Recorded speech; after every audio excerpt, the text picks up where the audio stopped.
Rongjin Trengwa is the collection of 22 texts put together by the third Karmapa, Rongjin Dorje, in about 1300 or so. And this is a collection of texts from the earliest tradition of MaChik and her followers, including 6 different healing rituals, Bardo ritual, enlightenment on one seat, the Yidam practice of MaChik, and of course the Rinpoche Tsokle Trengwa, the Precious Rosary of Chöd feasts, the text which we've recently translated. And so this was done about, say, 150 to 200 years after the passing of MaChik, because the Rongjin Dorje realized that there was a lot of additions and spurious texts being written and so on, and there was a lot of errors being made. So he put this collection together of all of the known texts. And these are, by the way, practice texts. There's no analysis in here. There's no commentaries. These are strictly practice texts from the tradition of MaChik. So about 300 years after that, Karma Shakme went and did a further editing or revision or adjudication to make sure all the texts were correct and compiled properly. And so let's go over the Precious Rosary, my translation, just so that you have an idea of the lay of the land here, how it's laid out. And, you know, as we mentioned in the notes to the text, in Tibetan there aren't really headings and subheadings as we're used to in English, which makes it much harder to navigate. So we've gone to the trouble of doing that and having actually a color-coded system for ease of use. So the first section is actually divided into 10 different sections, and the first section is the preliminary section, where basically you're setting up the, blessing the area, blessing your offerings, and going through the usual refuge. Actually 5 different levels of refuge: outer, inner, secret, all the way up to ultimate refuge, suchness refuge.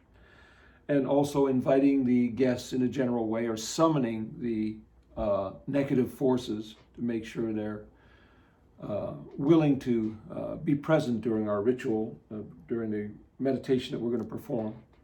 Then there is the bodhicitta, or developing the mind of compassion, and some basic offerings, outer, inner, secret, and so on. Then we move from there into the mantra section, which is a short section, but it contains the basic mantra of Chöd, of MaChik, which is the Gate mantra, Gate Gate Pera Gate Pera Sam Gate Bodhiswaha. And that's applied in various different inner purification methods, and also the short little section for clearing the karmic debts for the sick. Then there is the largest section in the book, which is the feast and prayer section. And these are the familiar Chöd feasts: white feasts, red feasts. There's no black feasts in here particularly. And in fact, there's 8 different white feasts, 9 different red feasts, depending on how you count them. And if you include the body mandala, that's additional, and a poa, of course, leaving the body initially. And 22 different prayers, compiled, some of them by MaChik, prayers to Padampa, some of them written by Padampa and other followers, and so on. And of course, in this section, it's recommended in the text that if you're doing the entire text all the way through with a group of people for a day-long ritual, of course you'll do all these in sequence.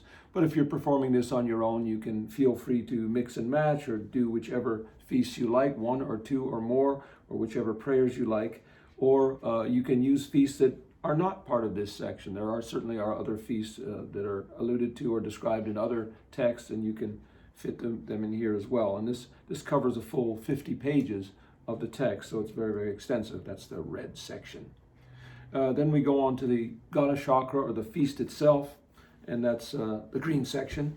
And here we invite the guests to the feast, and basically setting forth the Gana chakra, inviting the different guests, blessing the feast in a certain way. Then there's a special little section that's an addendum to that. I call it 4A, lime green, which is specifically for the sick, for healing individuals, where they lie down in the usual manner that's done in Chöd healing rituals and so on. And this Chöd is enacted for them in order to heal them. The 5th section, the brown section, is the Torma section, and there's Torma offerings here to the lamas, yidams, protectors, worldly Tormas, and so on, and some additional offering and praises. Then there's the Kangwa section, the section number 6, which is a teal blue, And a Kangwa is a reparation of or a reconnection of your relationship to all the different forces within Vajrayana, all the enlightened domains within Vajrayana. And so that includes a reparation and a reconnection to the Lama, the Dakini, the protectors, worldly protectors. There's also a very nice poa of the 6 realms where you move on up through the different realms of existence. And a lovely MaChik confession prayer there. Then from that section we move to section 7, another green section, color-coded, which is the second part of the Gana Chakra feast. And so here we have the leftover or Lakma section offering. Then we move on to the Dakini, section number 8. The Dakini section, which has 4 main extensive prayers to the Dakinis, or feminine wisdom energies that are so much part of Vajrayana. The exhortation of the 100,000 Dakinis, the Dakinis of space, the Dakinis of the 24 places, and the exhortation of the worldly Dakinas. And those are very beautiful poetic sections, all with their own melodies, of course. Section number 9 is for the protectors and done at a fairly fast clip, drumming along. And this has no less than 13 different protectors that are all part and parcel of the Chöd lineage, major and minor. And again, you may find that you have a specific connection and karmic relationship to one or more of those, but they're all beautiful and worth looking at.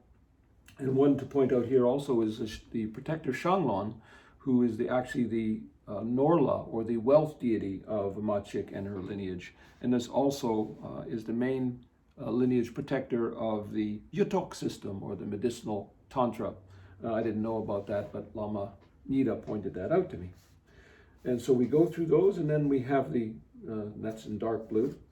And then we have section 10, the concluding section, where we have the usual Shenrezi recitation, a purification of our faults, Vajrasattva recitation, giving of Dharma, and then sending back the various upper, higher, and lower guests to their place of residence, a repossession of our conscience, and very importantly, of course, then a reappearance so that we carry on our day with some flavor, some fragrance, some continuance of the awareness we've generated during this practice of both skillful means and wisdom.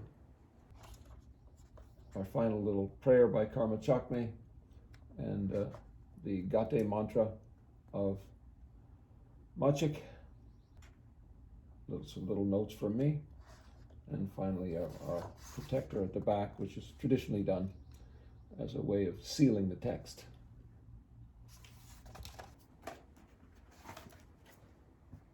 If you go to the Tibetan Chöd website, you can download the index. In case you're not getting the books, you can at least have the index, and there's some other lovely prayers. The empowerment of Chöd is on there as well, translated, and some other goodies that you'll find useful. And best luck in your practice.